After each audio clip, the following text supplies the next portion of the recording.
janë protestat më të ligjshme dhe unë nxis dhe inkurajoj dhe u bëj thirrje të gjitha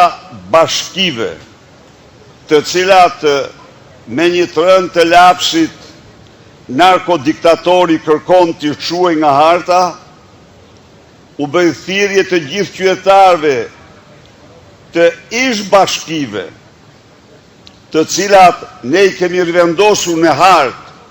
për rikthimin e tyre, të ndërmarrin një proces protestet pa ndërprerë, të bashkohen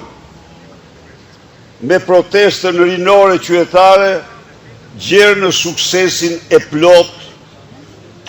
të drejtave të tyre, kërkesave të drejta. Kjo që bën Edi Rama është një veprim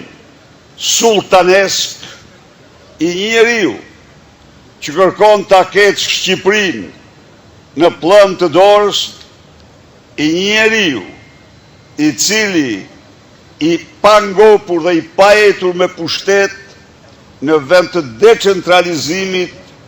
promovon centralizimin ekstrem, i një njeriu që përdorin 2014 dhe vazhdon të thelloj reformen si lev në Arkimedit për shpopullimin e Shqipërisë.